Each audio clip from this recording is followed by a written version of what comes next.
கர்த்தர் நமக்கு கொடுத்த வாக்கு தத்தத்தை நாம் தியானித்துக் கொண்டிருக்கிறோம். என்னங்க வாக்கு தத்தம்? கலாத்தியர் 3:13-14 14வது வசனத்தின்படி கர்த்தர் நம்மை ஆசீர்வதிக்க சித்தம் கொண்டிருக்கிறார். மரத்திலே தூக்கப்பட்ட எவனும் சபிக்கப்பட்டவன் என்று எழுதியிருக்கிறபடி கிறிஸ்து நமக்காக சாபமாகி நியாயப்பிரமாணத்தின் சாபத்துக்கு நம்மை நீங்களாக்கி மீட்டு கொண்டார். ஆபிரகாமுக்கு உண்டான ஆசீர்வாதம் கிறிஸ்து இயேசுவினால் புறஜாதியா இருக்கிற நமக்கு வரும்படியாக ஆவியை குறித்து சொல்லப்பட்ட வாக்கு தத்தத்தை நாம் விசுவாசத்தினாலே பெறும்படியாக இப்படி ஆயிற்று. ஆபிரகாமுக்கு உண்டான ஆசீர்வாதத்தை எப்படி பெற்றுக்கொள்ளுகிறோம்? கிறிஸ்துவினாலே பெற்றுக்கொள்ளுகிறோம். ஆபிரகாமுக்கு உண்டான ஆசீர்வாதத்தை எப்படி பெற்றுக்கொள்ளுகிறோம்? விசுவாசத்தினாலே பெற்றுக்கொள்ளுகிறோம். நியாயப்பிரமாணத்தின் சாபம்னு உபாகம் 28ஆம் அதிகாரத்துல சொல்லப்பட்டிருக்குது. அதெல்லாம் நீங்க வாட்ச் பாருங்க. சிலுவை வரைக்கும் இயேசு கிறிஸ்து சிலுவையில் அடிக்கப்படுறாரு இல்லையா, அது வரைக்கும் ஆதாம் காலத்திலிருந்து சிலுவை வரைக்கும் ஆசீர்வாதமும் சாபமும் ரெண்டு சேர்ந்துதான் வரும். நீ இதை செஞ்சீனா உனக்கு ஆசீர்வாதம், செய்யலைன்னா சாபம். சிலுவை வரைக்கும் அப்படி வந்துச்சு. ஆனா சிலுவைக்கு அப்புறம் சாபம்ங்கிறது ஒண்ணு கிடையாது. ஏன்னா எல்லா சாபத்தையும் கிறிஸ்து என்ன பண்ணிட்டாரு? சிலுவையில பரிகரித்து விட்டார். அப்போ சிலுவைக்கு அப்புறம் சாபங்கிறது ஒண்ணு நம்ம மேல கிடையாது. எல்லா சாபங்களையும் என்ன பண்ணிட்டாரு? ஆசீர்வாதமா மாத்திட்டார். எல்லா சாபத்தையும் ஆசீர்வாதமாய் அவர் சிலுவையில மாற்றிவிட்டார். வசனம் சொல்லுது பாருங்க. உபாகம் புஸ்தகத்துல 23ஆம் அதிகாரம் 5வது வசனம் சொல்கிறது. ஏன் சாபத்தை ஆசீர்வாதமா அவர் மாத்தினாரா? உன் தேவனாகிய கர்த்தர் பிலேயாமுக்கு செவி கொடுக்க சித்தம் இல்லாமல் உன் தேவனாகிய கர்த்தர் உன்மேல் அன்பு கூர்ந்தபடியினால், உபாகம் 23:5, அன்பு கூர்ந்தபடியினால் உன் தேவனாகிய கர்த்தர் அந்த சாபத்தை உனக்கு ஆசீர்வாதமாய் மாற பண்ணினார். அப்ப அவர் நம்மேல் வச்ச அன்பு எப்ப வெளிப்பட்டுச்சுன்னா முழுமையா சிலுவையில தான் பிதாவாகிய தேவனுடைய அன்பு, கிறிஸ்துவின் கிருபை வெளிப்பட ஆரம்பித்தது. முழுமையாய் அவர் நமக்கு காண்பித்தார். எப்படி? தன்னுடைய ஜீவனையே கொடுத்து அந்த சாபங்களை எல்லாம் அவர் ஆசீர்வாதமாய் மாற பண்ணினார். ஆபிரகாமுக்கு உண்டான ஆசீர்வாதம், அதைத்தான் நாம் என்ன பண்ணிட்டு இருக்கிறோம்? தியானிச்சுட்டு இருக்கிறோம். ஆபிரகாமுக்கு உண்டான ஆசீர்வாதம் 7. அது ஆதியாகமம் 12ஆம் அதிகாரத்துல 2-3 வசனங்களிலே சொல்லப்பட்டிருக்கிறது. அதுல 2 காரியத்தை நாம தியானிச்சிட்டோம். என்னது? ஆதியாகமம் 12:2-3 நாம் வாசிடலாம். நான் உன்னை பெரிய ஜாதியாக்கி உன்னை ஆசீர்வதித்து உன் பேரை பெருமைப்படுத்துவேன், நீ ஆசீர்வாதமாய் இருப்பாய். உன்னை ஆசீர்வதிக்கிறவர்களை ஆசீர்வதிப்பேன், உன்னை சபிக்கிறவனை சபிப்பேன். பூமியில் உள்ள வம்சங்கள் எல்லாம் உனக்குள் ஆசீர்வதிக்கப்படும் என்றார். அல்லேலூயா. அப்ப 7 வகையான ஆசீர்வாதம் ஆபிரகாமுக்கு உண்டான ஆசீர்வாதம். இந்த 7 வகையான ஆசீர்வாதத்துக்குள்ளதான் ஆபிரகாமுடைய ஒட்டுமொத்த ஆசீர்வாதங்களும் அடங்கி இருக்கிறது. அல்லேலூயா. அப்ப இந்த ஒட்டுமொத்த ஆசீர்வாதத்தையும் அவர் எப்பொழுது சுதந்திரித்துக் கொண்டார் ஆபிரகாம் அப்படின்னா, யாக்கோபு சொல்றாரு 2ஆம் அதிகாரம் 23வது வசனத்துல, அவர் தேவனுடைய சிநேகிதனாய் இருந்தார். அல்லேலூயா. யாரு கூட சிநேகிதமா இருந்தாரு? ஆமா, உலகத்தோடு சிநேகமா இல்ல. உலகத்தோடு கூட உலகத்திலும் உலகத்தில் உள்ளவைகளிலும் அன்பு கூறாதிருங்கள். ஒருவன் உலகத்திலே அன்பு கூர்ந்தால் அவனிடத்துல பிதாவின் அன்பு இல்லை. 1 யோவான்ல நாம் அதை வாசிக்கிறோம். அப்போ ஆபிரகாம் தேவனிடத்துல மிகவும் நெருக்கமாயிருந்தான். உலக சிநேகம் தேவனுக்கு விரோதமான பகை. யாக்கோபு 4:4 வாசிக்கிறோம். உலகத்துக்கு சிநேகமாய் இருக்க விரும்புகிறவன் தேவனுக்கு பகையாளியாய் இருக்கிறான். ஆனா நம்முடைய தகப்பனாகிய ஆபிரகாம் அப்படி இல்லையா? 2:23 சொல்லுது யாக்கோபுல, அப்படியே ஆபிரகாம் தேவனை விசுவாசித்தான், அது அவனுக்கு நீதியாக எண்ணப்பட்டது என்கிற வேத வாக்கியம் நிறைவேறிற்று, அவன் தேவனுடைய சிநேகிதன் எண்ணப்பட்டான். அந்த 7 வகையான ஆசீர்வாதமும் அதை அவன் எப்பொழுது சுதந்திரித்து கொண்டான்? வாக்கு தத்தங்களா கர்த்தர் கொடுத்துட்டாரு. எப்பொழுது சுதந்திரித்து கொண்டான்? அது எப்படி அவனுக்கு பரிபூர்ணமா வந்துச்சு அப்படின்னு சொன்னா, அவன் தேவனுடைய சிநேகிதனாய் இருந்தான். தேவனோடு கூட நெருக்கமா பழக பழக பழக பழக அவன் தேவனை போலவே விசுவாசிக்க ஆரம்பித்து விட்டான். சிநேகிதன் யாருன்னு சொல்லு, நீ யாருன்னு நான் சொல்றேன் அப்படின்னு உலகம் சொல்லுது. அப்படித்தானே? அல்லேலூயா. அப்போ நம்ம யாரு கூட அதிகமா சிநேகம் வச்சிருக்கிறோமோ அவங்கள போலவே நம்ம என்ன பண்ணிடுவோம், மாறிடுவோம். அப்ப தேவனுடைய வார்த்தை என்ன சொல்லுது? பரிசுத்த ஆவியானவர் என்ன சொல்றாரு ஆபிரகாமை குறித்து? அவன் தேவனுடைய சிநேகிதன் எண்ணப்பட்டான். அப்ப தேவனோடு கூட அதிக நேரத்தை செலவு பண்ணா, தேவனோடு கூட அதிகமா பேசினா, தேவனை அதிகமா தியானிச்சான், தேவனோடு கூட அதிகமா பழகுனா, அவன் தேவனை போலவே பேச ஆரம்பித்து விட்டான். ரோமர் 4:17 அப்படிதான் சொல்லுது. தேவனை போலவே பேச ஆரம்பித்து விட்டான், தேவனை போலவே பார்க்க ஆரம்பித்து விட்டான், தேவனை போலவே நடக்க ஆரம்பித்து விட்டான், தேவனை போலவே சிந்திக்க ஆரம்பித்து விட்டான். சோ கர்த்தருடைய ஆசீர்வாதம் அவன் மீது பரிபூரணமாக இருந்தது. நீதிமொழிகளிலே சாலமோன் ஞானி சொல்லுகிறார், கர்த்தரின் ஆசீர்வாதமே ஐஸ்வர்யத்தை தரும், அதனோடு கூட அவர் வேதனையை கூட்ட மாட்டார். கர்த்தரின் ஆசீர்வாதமே ஐஸ்வர்யத்தை தரும், அதனோடு கூட அவர் வேதனையை கூட்டார். கூட்டார் அப்படின்னா கூட்ட மாட்டார்னு அர்த்தம். தமிழ்ல செந்தமிழ்ல அவங்க மொழிபெயர்த்திருக்கிறாங்க. கூட்ட மாட்டார். அப்ப வேதனை இல்லாத ஒரு ஐஸ்வர்யம், வேதனை இல்லாத ஒரு வாழ்க்கை எப்போ ஆபிரகாமுடைய வாழ்க்கையில வந்துச்சு அப்படின்னு சொன்னா, அவன் தேவனோடு கூட அதிக நெருக்கமாய் பழகினான். அப்ப உங்க சிநேகம் எங்க இருக்குது, உங்க நெருக்கம் எங்க இருக்குது அப்படின்னு சிந்திச்சு பார்க்கணும். ஆபிரகாமுக்கு உண்டான ஆசீர்வாதத்தை நாம சுதந்திரித்துக் கொள்ளணும்னா ஆபிரகாமை போல நாம என்ன பண்ணணும், தேவனோடு கூட நெருக்கமா இருக்கணும். அதுதான் ரொம்ப முக்கியம். அல்லேலூயா. அதுக்காகத்தான் கர்த்தர் நம்மள கிறிஸ்துவுக்குள் தெரிந்திருக்கிறார். ஆபிரகாமை விட அதிகமா நெருக்கமானவங்க நாம தான். அதனால புரிஞ்சுக்குங்க. அல்லேலூயா. சரி, ஓகே. ஆபிரகாமை குறித்த 7 விதமான ஆசீர்வாதங்களில நாம் எப்படி சுதந்திரித்துக் கொள்ள முடியும்னா, தேவனோடு கூட நெருக்கமா சிநேகிதமா இருக்கும்போது அதை நாம் சுதந்திரித்துக் கொள்ள முடியும். இதை நான் ஒவ்வொரு வாரமும் இதை சொல்லுகிறேன். 3வது காரியத்தை நம்ம பார்க்க போறோம். முதல்ல ஆதியாகமம் 12:2 நான் உன்னை பெரிய ஜாதி ஆக்குவேன், நான் என்ன பண்ண போறேன், பெருக செய்ய போறேன் அப்படின்னு சொன்னார். 2வது நான் உன்னை ஆசீர்வதிக்க போகிறேன். ஆசீர்வதிக்க போறேன்னா எல்லார் இடத்துல உனக்கு தயவும் கிருபையும் கிடைக்க பண்ண போற. தேவனுடைய கிருபை, மனுஷருடைய தயவுல நீ என்ன பண்ண போற, பெருக போறேன்னு சொல்லி ஆபிரகாம் பார்த்து சொன்னார். 3வது நீ உன் பேரை நான் என்ன பண்ண போறேன், பெருமைப்படுத்த போறேன். 3வது பிளஸிங். இது ரொம்ப முக்கியமான ஒண்ணு, கவனிங்க. நான் உன்னை பெருமைப்படுத்துவேன். சொல்லுங்க, உன் பேரை என்ன பண்ணுவேன், பெருமைப்படுத்துவேன். ஆபிரகாமுடைய பேரை கர்த்தர் என்ன பண்ணாரா, பெருமைப்படுத்தினாரா. வாசிங்க, உபாகமம் 26:18-19. கர்த்தரும் உனக்கு வாக்கு கொடுத்து உனக்கு சொல்லி இருக்கிறபடி நீ என்னுடைய கட்டளைகளை எல்லாம் கை கொண்டால் எனக்கு சொந்த ஜனமாய் இருப்பாய் என்றும், நான் உண்டு பண்ணின எல்லா ஜாதிகளை பார்க்கிலும் புகழ்ச்சியிலும் கீர்த்தியிலும் மகிமையிலும் உன்னை சிறந்திருக்கும்படி செய்வேன் என்றும், நான் சொன்னபடியே நீ உன் தேவனாகிய கர்த்தரான எனக்கு பரிசுத்த ஜனமாய் இருப்பாய் என்றும் அவர் இன்று உனக்கு சொல்லுகிறார். அல்லேலூயா. யோசுவா 3:7 அப்படிதான் சொல்லுது. இன்று அவர்கள் கண்களுக்கு முன்பாக உன்னை நான் மேன்மைப்படுத்துவேன். அப்போஸ்தலர் 5:13 கர்த்தர் மேன்மைப்படுத்தினார். அல்லேலூயா. அப்போ உன் பேரை என்ன பண்ண போறேன், ஆபிரகாம் பெருமைப்படுத்த போறேன். ஆனா ஆபிரகாமுடைய சூழ்நிலை என்ன, பேரை சொல்றதுக்கு ஒரு பிள்ளை கூட இல்லை. சூழ்நிலை எப்பவுமே நம்மளுக்கு எப்படி இருக்குன்னா, தேவனுடைய வாக்கு தத்துவத்துக்கு ஆப்போசிட்டா தான் இருக்கு. தேவனுடைய வாக்கு தத்துவத்துக்கு என்னைக்கு ஆப்போசிட்டா இருக்குதோ அப்பவே நீங்க கன்ஃபார்ம் பண்ணிக்கீங்க, அது தேவனிடத்துல இருந்து வந்த வார்த்தை. சூழ்நிலை எப்பவுமே சூழ்நிலை ஒரே மாதிரி இருக்காது. சூழ்நிலையை கர்த்தர் என்ன பண்ணிடுவாரு, மாத்திடுவார். யோசேப்புக்கு ஆண்டவர் வாக்கு கொடுக்கும் போது என்ன சொல்லியிருந்தாரு, சொப்பனத்தின் மூலமா, உன்னை நான் என்ன பண்ண போறேன், மேன்மையா வைக்க போறேன், எல்லாரும் உன்னை வணங்க போறாங்க அப்படின்னு சொன்னார் யோசேப்பு கிட்ட. ஆனா வசனம் அடுத்தடுத்து வாசிக்கும் போது அந்த சொப்பனத்துக்கு அப்புறம் என்ன நடந்துச்சு, ஆப்போசிட்டா நடக்கிற மாதிரி இருந்துச்சு. அவனை கொண்டு போய் என்ன பண்ணிட்டாங்க, எல்லாரு குளிர் தூக்கி போட்டாங்க.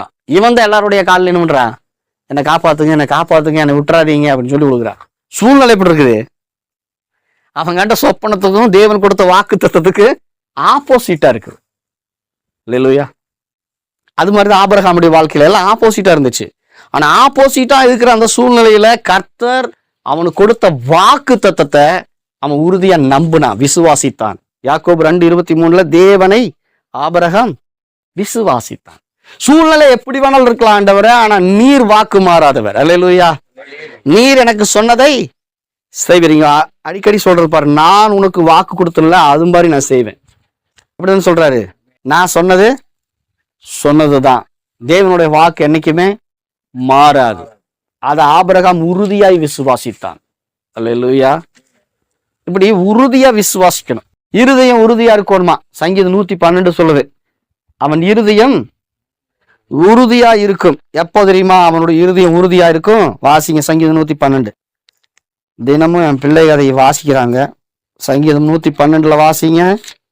கர்த்தருக்கு பயந்து அவருடைய வார்த்தைகளிலே அவருடைய கட்டளைகளிலே மிகவும் பிரியமாயிருக்கிற மனுஷன்.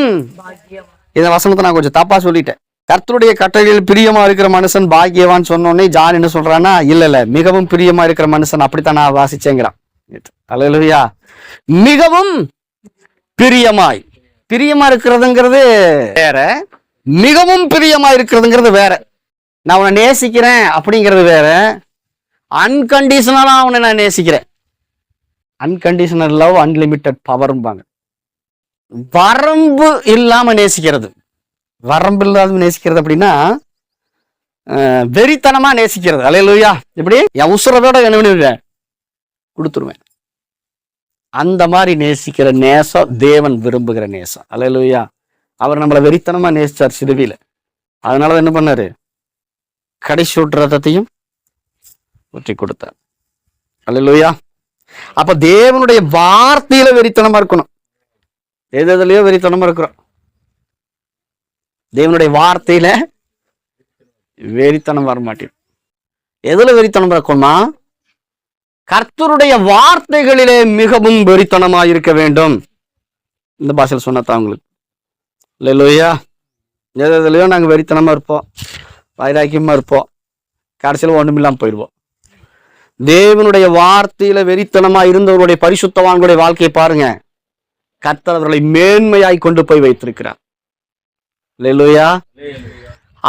யோசேப்பு தேவன் கொடுத்த அந்த சொப்பனத்தை, அந்த தரிசனத்தை, அந்த வார்த்தைய தினந்தோறும் சிந்திச்சுட்டு இருந்தான். ஆபிரகாம் தினமும் தன்னோட தேவன் கொடுத்த வாக்கு தத்தத்தை சிந்திச்சுட்டே இருந்தான். அவங்களுக்கெல்லாம் பைபிள் இல்லை. அப்போ அவங்களுக்கு ஒண்ணுமே ரெஃபரன்ஸ் இல்லை, பைபிள் இல்லை. இதுக்கு முன்னாடி இப்படி ஒரு சம்பவம் நடந்த மாதிரி அவங்களுக்கு தெரியல. ஆனா எப்படி விசுவாசாங்க பாருங்க கர்த்தரை. இயேசு கிறிஸ்து இல்ல, ரத்தம் சிந்தல. அப்ப கர்த்தருடைய கட்டளையில தாவீது பாருங்க, கர்த்தருடைய வட்டை கட்டளைகளில் மிகவும் பிரியமாயிருந்தேன். அநேகம் ஆயிரம் பொன் வெள்ளியை பார்க்கலும் நீர் விளம்பின வேதமே எனக்கு நல்லது. எப்பேற்பட்ட மனுஷன் ஆசீர்வதிக்கப்படுவானா? வசனம் சொல்லு பாருங்க, 112 வாசிப்பாருங்க. கர்த்தருடைய கட்டளைகளில் மிகவும் பிரியமாயிருக்கிற மனுஷன் கீழே சொல்லப்பட்டிருக்கிறபடி ஆசீர்வதிக்கப்படுவான். எப்படி? என்ன சொல்லப்பட்டிருக்குதா? அவன் சந்ததி பூமியில் பலத்திருக்கும், செம்மையானவர்களின் வம்சம் ஆசீர்வதிக்கப்படும். யாருடைய வம்சம் ஆசீர்வதிக்கப்படும்? யாருடைய சந்ததி பூமியில பலத்திருக்கும்? கர்த்தருடைய வார்த்தையில மிகவும் பிரியமாயிருக்கிற மனுஷனுடைய சந்ததி. அல்லேலூயா. கர்த்தருடைய வார்த்தையில மிகவும் பிரியமாயிருக்கிற மனுஷனுடைய வீட்டுல என்ன இருக்கும்? 3வது வசனம் சொல்லுது, ஆஸ்தியும் ஐஸ்வர்யமும் அவன் வீட்டில் இருக்கும், அவனுடைய நீதி என்றென்றைக்கும் நிற்கும். அல்லேலூயா. கர்த்தருடைய வார்த்தையில வெறித்தனமா இருந்தீங்கன்னா வீட்டுல ஆஸ்தியும் ஐஸ்வர்யம் தங்கி இருக்குமா? கர்த்தருடைய வார்த்தையை கேட்கறதுல, கர்த்தருடைய வார்த்தையை பேசுறதுல, கர்த்தருடைய வார்த்தையை வாசிக்கிறதுல நீங்க வெறித்தனமா இருந்தீங்கன்னா, அல்லேலூயா, உங்க வீட்டுல ஐஸ்வர்யமும் ஆஸ்தியும் தங்கி இருக்கும். இங்க நிறைய பேருடைய வீட்டுல என்ன, ஓடி ஓடி ஓடி ஓடி உட்கலந்த ஜோதியை நாடி நாடி நாடி நாடி நாள் கழிந்து போயின, தேடி தேடி தேடி தேடி தேடுகின்ற மாந்தர்கள் கோடி கோடி கோடி கோடி கோடி கோடியே அப்படிங்கிற மாதிரி போயிட்டு இருக்குது. அல்லேலூயா. என்ன தெரியுமா? ஓடி ஓடி ஒரு கூட்டம் தேடிட்டே இருக்குதான். தேடி தேடி தேடி தேடி கடைசியில் அதெல்லாம் ஒண்ணும் இல்லாமையே முடிஞ்சு போச்சா? அப்படி இருக்கக்கூடாது நம்ம வாழ்க்கை. அல்லேலூயா. கர்த்தருடைய வார்த்தையில பிரியமா இருக்கணும். தாவீது சொல்றது கேளுங்க, அநேகமாயிரம் பொன் வெள்ளி என் வீட்டில் இருக்குது, குவிஞ்சு கிடக்குது. ஆனா அது மேல என் மனசு போகல. என் மனசெல்லாம், என் ஆசையெல்லாம் தேவனுடைய வார்த்தையின் மேல போச்சுங்கிறார். இல்லையா? ஆபிரகாம் உடைய பேரை கர்த்தர் பெருமைப்படுத்தினதனுடைய முக்கியமான நோக்கம் என்னன்னா, அவன் கர்த்தருடைய வார்த்தையின் மேல் விசுவாசம் மாத்திரம் இல்ல, ஆசையும் வாஞ்சியும் வச்சிருந்தான். அல்லேலூயா. செம்மையானவர்களுக்கு இருளிலே வெளிச்சம் உதிக்கும். பாருங்க, உங்களை செம்மையானவர்களா மாத்திருது. எப்படியெல்லாம் உங்க கேரக்டரை மாத்துதுன்னு பாருங்க. கர்த்தருடைய வார்த்தையில் நீங்க பிரியமா இருந்தீங்கன்னா உங்களுடைய கேரக்டர் மாறுது. அவன் இரக்கம் உள்ளவனா, மன உருக்கம் உள்ளவனா, நீதி உள்ளவனா மாறிடுறானா. பாருங்க, கர்த்தருடைய வார்த்தையில பிரியமா இருந்தீங்கன்னா, மிகவும் பிரியமா இருந்தீங்கன்னா, நீங்க கடன் கொடுக்குவீங்களா? அடுத்த வசனம், இறங்கி கடன் கொடுத்து தன் காரியங்களை நியாயமானபடி நடப்பிக்கிற மனுஷன் பாக்கியவான். இதெல்லாம் அவன் நம்ம ரெடி பண்ணுது கர்த்தருடைய வார்த்தை. அவன் என்றென்றைக்கும் அசைக்கப்படாதிருப்பான். நீதிமான் நித்திய கீர்த்தியுள்ளவன். இத சொல்லத்தான் வந்தேன். நித்திய கீர்த்தியுள்ளவன். அவனுடைய பேரு என்றென்றைக்கும் நிலைச்சிருக்கு. அவனுடைய பேரு, ஆமா, ஆபிரகாமுடைய பேர் என்றென்றைக்கும் பெருமைப்பட்டிருக்கிறதுக்கு காரணம், ஆபிரகாமை குறிச்சு கர்த்தரே சாட்சி கொடுக்கிறார். என்ன சொல்றாரா? ஆதியாகமம் 18ஆம் அதிகாரத்தை வாட்சி பாருங்க. 18ஆம் அதிகாரத்துல, நான் செய்ய போகிறதை ஆபிரகாமுக்கு மறைப்பேனோன்னு சொல்லிட்டு கடைசி அடுத்தது சொல்றாரு பாருங்க. கர்த்தர் ஆபிரகாமுக்கு சொன்னதை நிறைவேற்றும்படியாய் அவன் தன் பிள்ளைகளுக்கும் தனக்கு பின்வரும் தன் வீட்டாருக்கும் நீங்கள் நீதியையும் நியாயத்தையும் செய்து கர்த்தருடைய வழியை காத்து நடவுங்கள் என்று கட்டளிடுவான் என்பதை அறிந்திருக்கிறேன். கர்த்தர் சொன்ன வார்த்தையின்படி, கர்த்தர் சொன்ன கட்டளைகளின்படி நீங்க நடங்கன்னு சொல்லி ஆபிரகாம் என்ன பண்ணுவாரா? தன் சந்ததிக்கு சொல்லி கொடுப்பாரா, தன் குடும்பத்துக்கு சொல்லி கொடுப்பாரா? அல்லேலூயா. அப்படின்னா எந்த அளவுக்கு கர்த்தருடைய வார்த்தையை, கர்த்தருடைய கட்டளைகளை அவர் நேசிச்சிருக்கிறார். அல்லேலூயா. அப்புறம் அடுத்த வருஷம், துர்ச்செய்தியை கேட்கறதினால் பயப்பட மாட்டான். அவன் இருதயம் கர்த்தரை நம்பி திடனாயிருக்கும். அவன் இருதயம் உறுதியாயிருக்கும். அவன் தன் சத்துருக்களில் சரிகட்டலை காணு மட்டும் பயப்படாதிருப்பான். வாரி இறைத்தான். யார் தெரியுமா வாரி இறைப்பாங்க? கர்த்தருடைய வேதத்துல மிகவும் பிரியமா இருக்கிற தாவீது தான் வாரி இறைச்சான். அல்லேலூயா. வாரி இறைத்தான், ஏழைகளுக்கு கொடுத்தான். அவனுடைய நீதி என்றென்றைக்கும் நிற்கும். அவன் கொம்பு மகிமையாய் உயர்த்தப்படும். துன்மார்க்கன் அதை கண்டு மனமடிவாகி தன் பற்களை கடித்து கரைந்து போவான். துன்மார்க்கனுடைய ஆசை அழியும், நீதிமானுடைய ஆசை நிறைவேற்றப்படும். அல்லேலூயா. அப்போ ஆபிரகாமுடைய பேரை கர்த்தர் என்ன பண்ணார்னா பெருமைப்படுத்தினார். எப்போ? அதுல ஒரு காரணம் என்னன்னா, அவன் கர்த்தருடைய வார்த்தைகளிலே மிகவும் பிரியமாயிருந்தான். கர்த்தரை சிநேகித்தான். அப்படிங்கிறதுக்கான அடையாளம் என்ன? நீங்க ஆண்டவரை நேசிக்கிறேன் நீங்க 1000 முறை வாயால சொன்னாலும், நீங்க கர்த்தருடைய வார்த்தை எந்த அளவுக்கு நேசிக்கிறீங்களோ அந்த அளவுக்கு தான் கர்த்தரை நேசிக்கிறீங்கன்னு அர்த்தம். ஏன்னா ஆதியிலே வார்த்தை இருந்த, அந்த வார்த்தை தேவனிடத்தில் இருந்தது, அந்த வார்த்தை தேவனாயிருந்தது. தேவனை நான் நேசிக்கிறேன்னு சொல்லிட்டு பைபிளை மூடி வச்சுட்டே இருந்தீங்கன்னா, வாரக்கணக்கா மாசக்கணக்கா நீங்க தேவனை நேசிக்கல. அல்லேலூயா. தேவனுடைய வார்த்தையை கேட்கறதுல, தேவனுடைய வார்த்தையை பேசுகிறதுல, தேவனுடைய வார்த்தையை சிந்திக்கிறதுல எந்த அளவுக்கு உங்களுடைய மனசு போகுதோ அந்த அளவுக்கு தான் உங்களுடைய ஆசீர்வாதம் இருக்கு. அல்லேலூயா. அப்பனாத்தான் நீங்க ஆபிரகாமுடைய ஆசீர்வாதத்தை என்ன பண்ண முடியும்? சுதந்தரித்துக் கொள்ள முடியும்.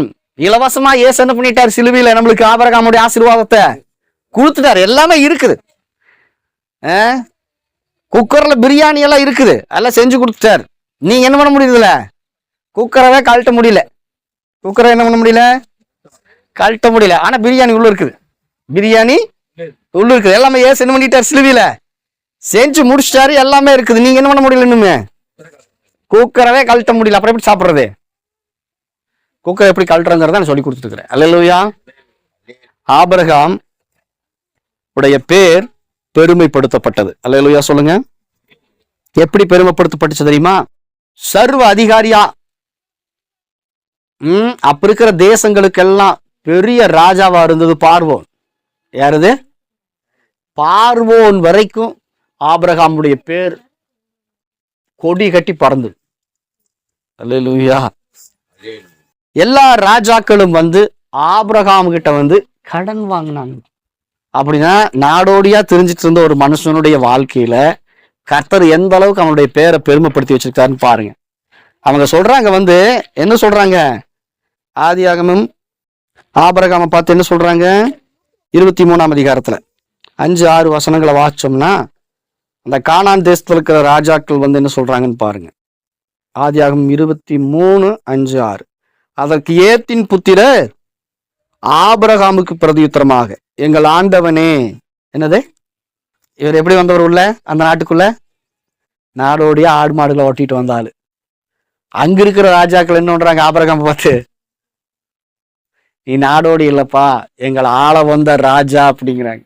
அல்லேலூயா. அப்படி பேரை பெருமைப்படுத்தினார் ஆபிரகாமுடைய பேரை. அல்லேலூயா. ஆபிரகாம் ஒவ்வொரு முறையும் ஆண்டவரை பார்த்து சொல்றது என்ன தெரியுமா, ஆண்டவரே, ஜோசுவா புஸ்தகத்துல சொல்லப்பட்டிருக்கு 24ஆம் அதிகாரத்துல, ஆபிரகாம் ஆகட்டும் அவனுடைய சந்ததி ஆகட்டும் அடிக்கடி சொல்ற வார்த்தை என்ன சொல்லுவாங்க தெரியுமா, 24ல 2-3 வசனங்கள். உங்கள் தகப்பனாகிய ஆபிரகாமை அழைத்து கொண்டு வந்து அவனை கானான் தேசம் எங்கும் சஞ்சரிக்க செய்து அவன் சந்ததியை திரட்சியாக்கி, அல்லேலூயா. இன்னொரு வசனம் சொல்லுவாங்க எப்படின்னா, நாங்கள் அழிவுக்கு நேராயிருந்த சீரிய தேசத்தான், நான் அழிவுக்கு நேரா இருந்த சீரிய தேசத்தான் கர்த்தர் எங்களை அழைத்து கொண்டு வந்து, அழிஞ்சு போற ஒரு சூழ்நிலையில் நாங்க இருந்தோம். கர்த்தர் எங்களை கானான் தேசத்துக்கு கொண்டு வந்து எங்களை மிகவும் திரட்சியாக்கி பெருக செய்து கானான் தேசத்துல எங்களுக்கு ஒரு பெரிய அந்தஸ்து கொடுத்தார். எப்படின்னா, அங்க இருக்கிற ராஜாக்கள் எல்லாரும் எங்கள் தகப்பனாகிய ஆபிரகாமை பார்த்து எங்கள் ஆண்டவனே அப்படின்னு சொல்ற அளவுக்கு எங்கள் தகப்பனாகிய ஆபிரகாமுடைய பேரை அவர் என்ன பண்ணாரு, பெருமைப்படுத்தினார். அந்த ஆபிரகாமுக்கு உண்டான ஆசீர்வாதம் தான் கிறிஸ்து இயேசுவினால் உங்களுக்கு வந்தது. அல்லேலூயா.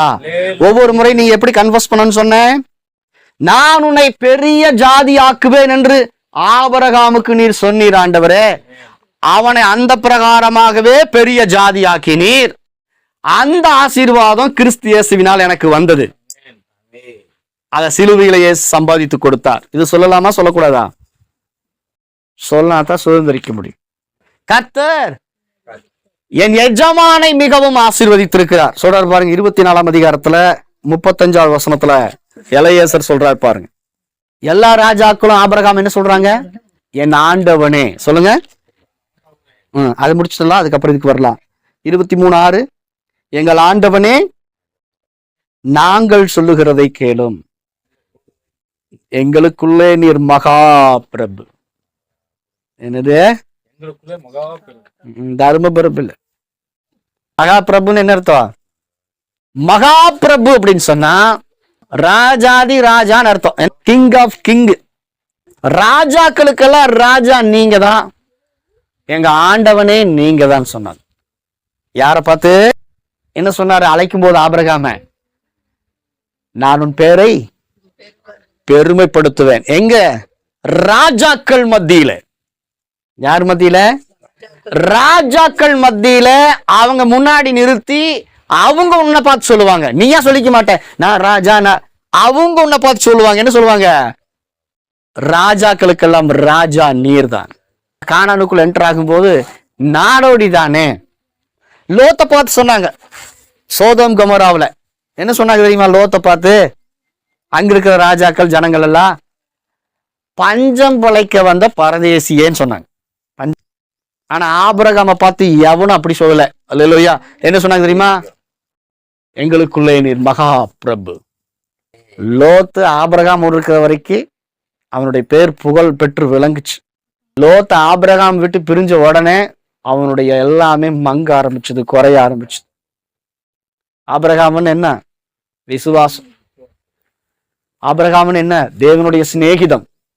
நீங்க தேவனுடைய சிநேகிதத்தை விட்டு, அந்த விசுவாசத்தை விட்டு நீங்க பிரியும் பொழுது உங்களுடைய பேர் அடிபடும், உங்கள் சம்பத்து குறையும்.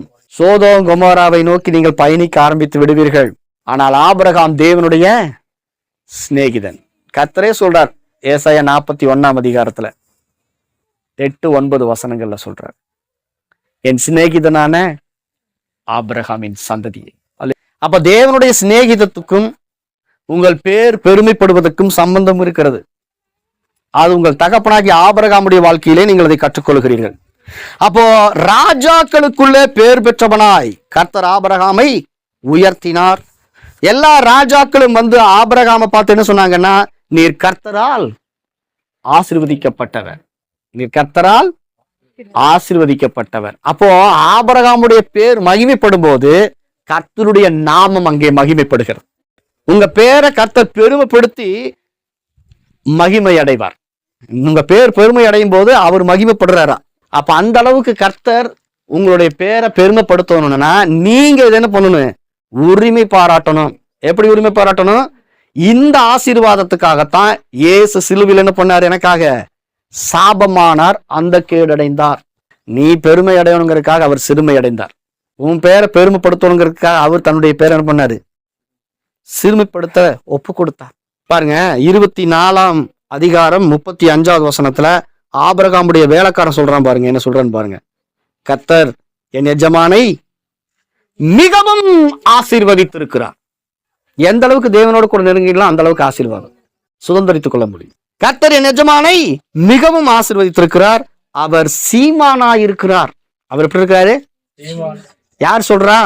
கூட இருக்கிற வேலைக்காரங்க சொல்லணும். அல்லேலூயா. கர்த்தர் அவனை ஆசீர்வதித்திருக்கிறார். அல்லேலூயா.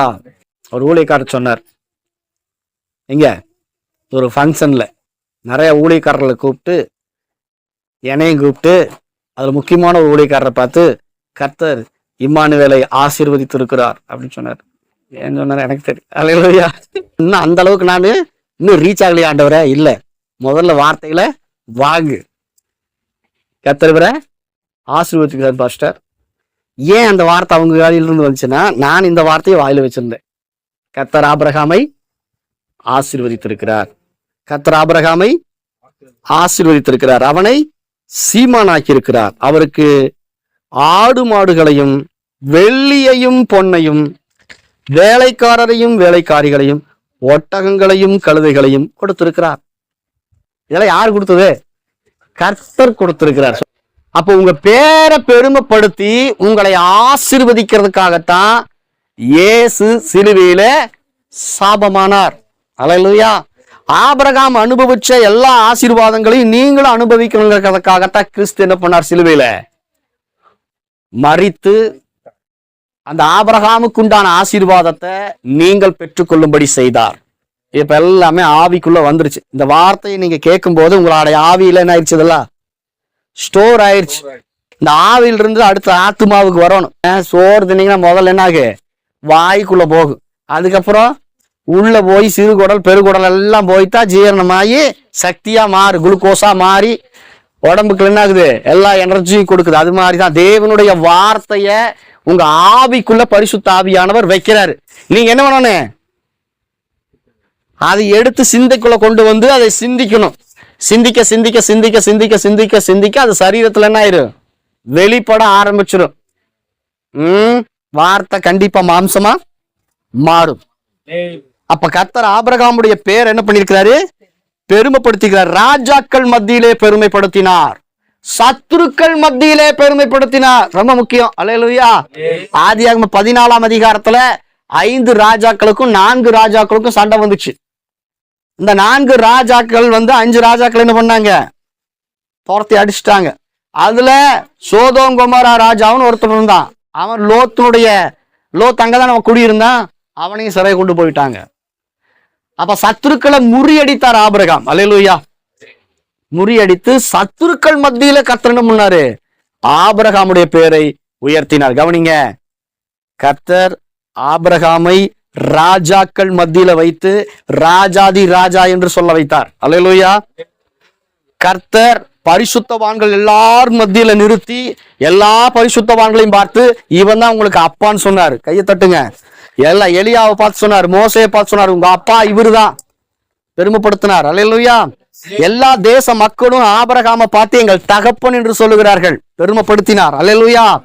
பரலோகமே பேரடைஸ் இளைப்பாறக்கூடிய ஸ்தலமே ஆபிரகாமுடைய மடிதான். கையை தட்டுங்க. எந்த அளவுக்கு பெருமைப்படுத்தி இருக்கிறார் ஆபிரகாம. பரலோகமே ஆபிரகாமுடைய மடிதாங்க. நீங்க இளைப்பாறக்கூடிய இடம். ஒரு மனுஷனை இந்த அளவுக்கு பெருமைப்படுத்த முடியாது. இன்னொரு பெருமை அவருக்கு கொடுத்தார். என்ன பெருமை? ஆபிரகாமின் குமாரனா கிறிஸ்து இந்த பூமிக்கு வந்தார். நான் யாரு? ஆபிரகாமுடைய குமாரன் சொன்னார். அல்லேலூயா. இதுக்கு மேல ஒரு பெருமை வேணுமா? நான் உன் பேரை பெருமைப்படுத்துவேன், நானே உனக்கு மகனா பிறக்கிறேன்டான்னு சொன்னார். இதுக்கு மேல ஏதாவது வேணுமா? கடவுளே, ராஜாதி ராஜாவே, தேவாதி தேவனே, சகலத்தையும் படைச்சவரே ஆபிரகாமுடைய வயிற்றுல வந்து பிறக்கிறேங்கிறார். எல்லா ராஜாக்களும் பார்த்து இவர் மகா பிரபுன்னு சொல்றாங்க, ராஜாதி ராஜான்னு சொல்றாங்க. சத்துருக்கள் எல்லாம் ஓடி வந்து அவர் காலு கீழே விழுந்து உடன்படிக்கை பண்ணி, நீங்க பலத்து பெரிய ஜாதி ஆயிட்டீங்கன்னு சொன்னா எங்களை அடிமைப்படுத்திடாதீங்க, எங்களை கொஞ்சம் நினைச்சு பாருங்கன்னு சொல்லி உடன்படிக்கை பண்ணாங்க. அல்லேலூயா. இப்படி ஒரு ஆசீர்வாதத்தை எந்த பரிசுத்தவானும் அனுபவிக்கல ஆபிரகாமை தவிர. அதனாலதான் ஆபிரகாமுக்குண்டான ஆசீர்வாதத்தை நீங்க அனுபவிக்கணுங்கிறதுக்காக கிறிஸ்து சிலுவைக்கு போனார். உங்க பேர் என்ன பண்றாரு? பெருமைப்படுத்துவார். நீங்க சொல்லணும், இதுவரைக்கும் சிறுமைப்பட்டிருக்கலாம், சிறுமைப்படுத்தப்பட்டிருக்கலாம் பிசாசால, ஜனங்களால. ஆனா நீங்க சொல்லுங்க, ஆபிரகாமின் சந்ததி நான். அல்லேலூயா. இந்த ஆபிரகாமை பெருமைப்படுத்தின அதே தேவன் அவனுடைய ஒட்டுமொத்த ஆசீர்வாதத்தையும் எடுத்து ஏன் தலைமையில வச்சு ஆசீர்வதிச்சிட்டாரு சிலுவையில. சொல்லுவீங்களா? இதுக்காகத்தான் சிலுவையில இயேசு என்னாரு? சாபமானார். சும்மா பரலோகத்தை எழுதி வச்சிடுறேன், பரலோகம் போகும்போது அப்புறம் பாத்துக்கலாம். இங்க இருக்கும்போது என்ன பண்றது? இங்க நாம பிளஸ்டா இருக்கணும், இங்க தேவனுடைய நாமத்துக்கு மகிமையா இருக்கணும். ரிட்டையர்ட் ஆனா பென்ஷன் வரும்னு தெரியும். இப்ப கரண்ட்ல வேலையில் இருக்கிற வேலையை செய்யணும்ல, கரெக்டா? அது மாதிரிதான். அல்லேலூயா. இப்ப கர்த்தர் நமக்கு ஒரு வேலையை கொடுத்திருக்கிறார், அவரை இப்ப மகிமைப்படுத்தும்படி. அதை நாம செய்யணும். அல்லேலூயா. இன்னும் கர்த்தர் ஆபிரகாமை பெருமைப்படுத்தினார் அப்படிங்கிற விஷயத்தை நம்ம அடுத்த வாரத்துல இருந்து என்ன பண்ண போறோம்? தியானிக்க போகிறோம். கர்த்தர் உங்களை ஆசீர்வதிப்பார். எழுந்து நிற்போம், சொல்லுவோம். ஆபிரகாமுடைய பேரை கர்த்தர் பெருமைப்படுத்தினார், என் பேரையும் அவர் பெருமைப்படுத்துகிறார். கீர்த்தியும் புகழ்ச்சியுமா கர்த்தர் வைப்பார். சொல்லணும் நீங்க ஒவ்வொரு நாள், என்னை கீர்த்தியும் புகழ்ச்சியுமாய் வைப்பார். கர்த்தர் என்னை மேன்மையாய் வைப்பார். கர்த்தர் ஆபிரகாமுடைய பேரை பெருமைப்படுத்தினது போல என் பேரையும் பெருமைப்படுத்தினார். ஆபிரகாமுடைய பேரை பெருமைப்படுத்தினது போல என் பேரையும் பெருமைப்படுத்துகிறார். அதுக்காகத்தான் சிலுவைக்கு போனார். ஆபிரகாமை எஜமானாக்கினார், என்னையும் எஜமானாக்கினார். எஜமாட்டியாய் மாற்றினார், சீமாட்டியாய் மாற்றினார், சீமானாய் மாற்றினார். அதுக்காக தான் சிலுவைக்கு போனார். ஆபிரகாமுக்கு உண்டான ஆசீர்வாதம் கிறிஸ்து இயேசுவினால் எனக்கு வந்தது. ஆமென். அல்லேலூயா. வெளிப்படுத்தல் 1:6 சொல்லுகிறது, நம்மிடத்தில் அன்பு கூர்ந்து நம்முடைய பாவங்களற நம்மை கழுவி நம்மை பிதாவாகிய தேவனுக்கு முன்பதாக நிறுத்தி ராஜாக்களும் ஆசாரிகளும் ஆக்கினார். தேவாதி தேவனுக்கு முன்னாடி நிறுத்தி, என் ராஜா, என் ராஜாத்தி, என் ஆசாரியன், என் ஊழியக்காரின்னு சொல்லி அவர் என்ன பண்றாருன்னா, பிதாவாகி தேவனுக்கு முன்பாக நம்மள என்ன பண்றாருன்னா ராஜாவாய் நிறுத்தி இருக்கிறார். இதற்காகத்தான் அவர் சிலுவைக்கு போனார். அல்லேலூயா.